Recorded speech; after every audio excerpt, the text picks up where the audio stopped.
Alrighty, we are here to recap the season finale of Lord of the Rings, Rings of Power. This video is sponsored by Ring, ironically.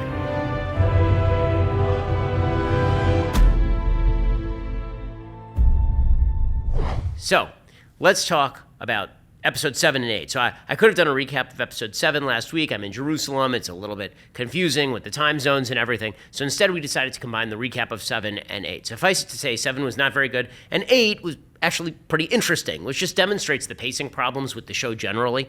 8 gets things done. 7 gets nearly nothing done. So we have a couple of dramatic scenes in 7. The most dramatic stuff is actually finally happening with the Harfoots in episode 7. It generally involves them acting really stupid. So Gandalf goes to a forest. The forest is all burnt down. I'm going to call him Gandalf because he's clearly Gandalf. He's been Gandalf since the beginning of the season. And he starts using his magic powers, and these stupid Harfoots keep running under trees.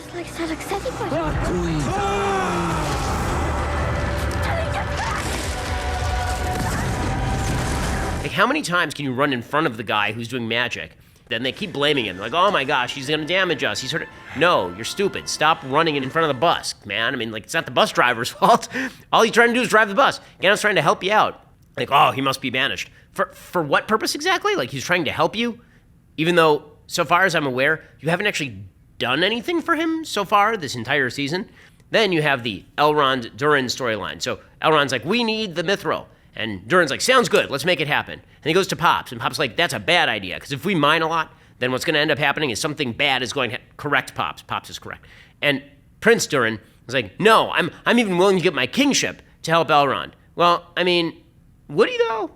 I mean, that's like a serious question. Would he? I mean, the dwarves are very, very traditional. Would he actually give up his full kingship in order to mine some more? And could he even mine some more if he could? It turns out he can't. It turns out that the mithril that he's already given Elrond as the gift ends up being used by Elrond in order to create the three rings.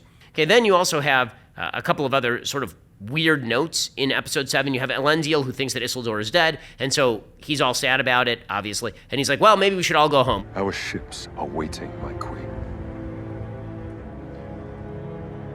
Let us put this land behind our sails. He's the captain of a military brigade.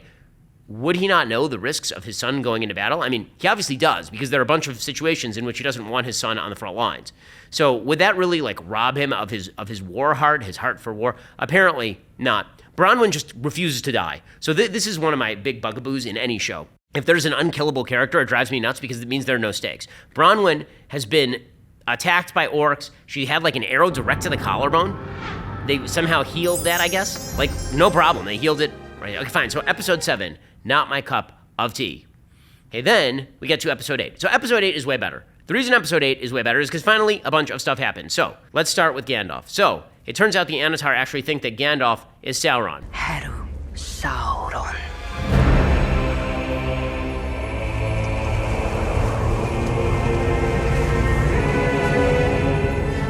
We need some explanation as to why they think that is, and it's obviously a big misdirect from the beginning of the episode. You're supposed to be like, oh my gosh, I got it wrong the whole time. It wasn't Gandalf, it was wrong, it was still Gandalf. So they start telling Gandalf that he actually is Sauron, and because Gandalf has been hit with the stupid stick, he thinks that maybe he's Sauron, so he's gonna become evil. And he has to be informed by Nori. You know, when Gandalf is not clear what he is, you have Nori saying to him, only you can choose what you are, you choose by what you do. Okay, fair, this is like well in the mold of Lord of the Rings type stuff. Okay, so all the stuff with Gandalf, fine. All the stuff with Harfoots, okay. Finally glad they got rid of lead Harfoot guy.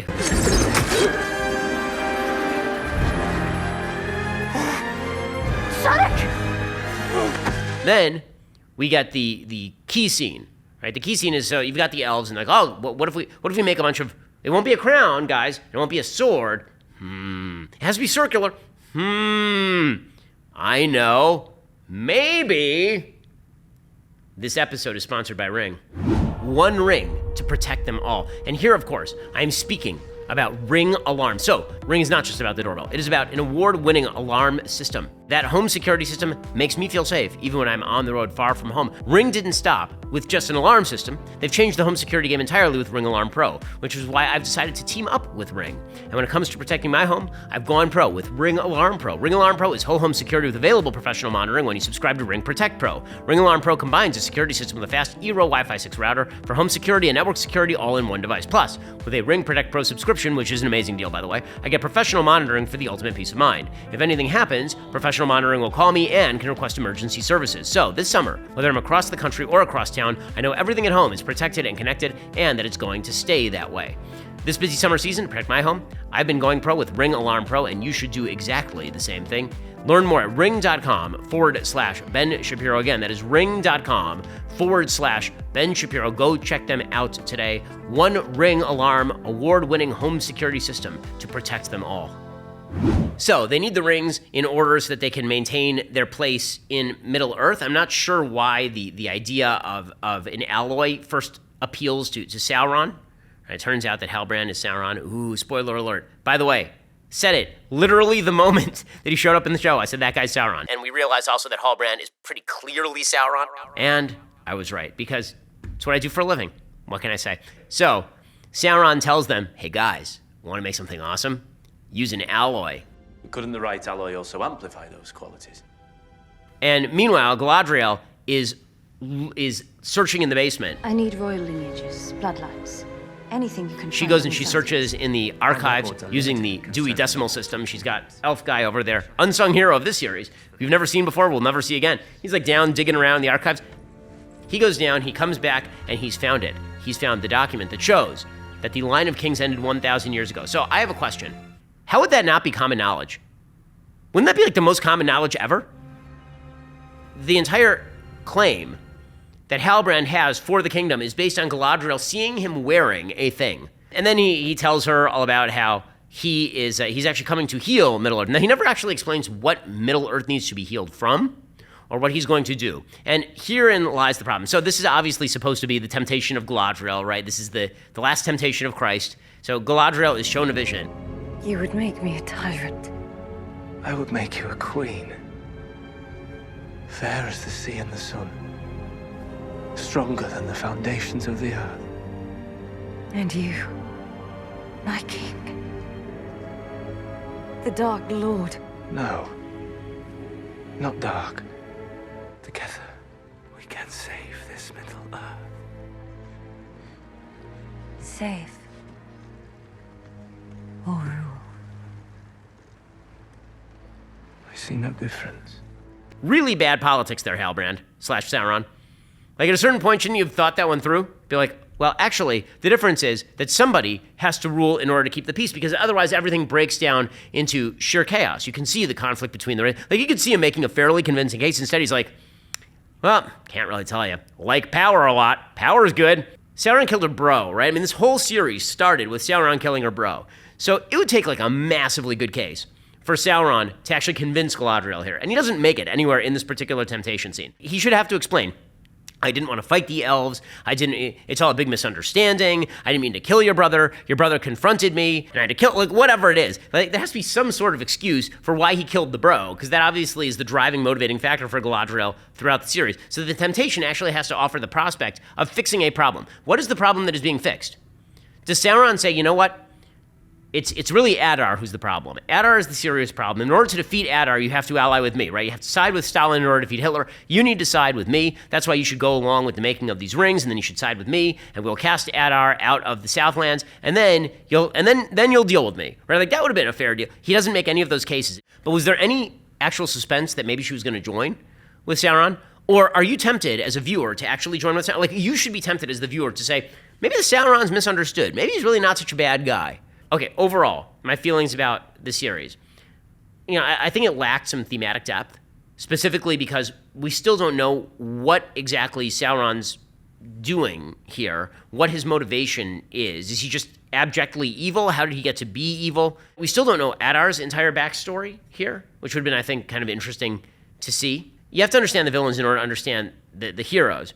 When it comes to the heroes, we know the characters and have some investment in the characters just because we know their names. But it's not as though you have a tremendous emotional investment in like Bronwyn or in Elfriend. There's no one in the series you now have an emotional investment in because you didn't know them from the original Lord of the Rings trilogy. You have an investment in Gandalf because you know he's going to be Gandalf. You have an investment in Sauron because you know he's going to be Sauron. You have an investment in Elrond because he's Elrond. And Galadriel, they do their best to make you not have an investment in her, but you have an investment in her, kind of, because she's Galadriel. And every other character, you're like, Also, the kind of typical thematics are coming through, but they're coming through much more shallowly than the original Lord of the Rings. In the original Lord of the Rings, the idea of you have a responsibility to a higher goal that requires you to do incredibly painful things. You get a little bit of this kind of thematic when Elendil has a exchange with the Queen Regent where they talk about what you have to sacrifice in order to do the good. Like, I needed a little bit more of that in the first season of Lord of the Rings, Rings of Power. Overall, out of 5 rings, I give this series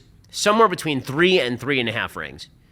I feel like there were portions of it that were really interesting. I feel like there were portions of it that went nowhere. I feel like the pacing was off and more should have been. This whole thing could have been done in about 6 episodes. I feel like the characterization of Galadriel was kind of off.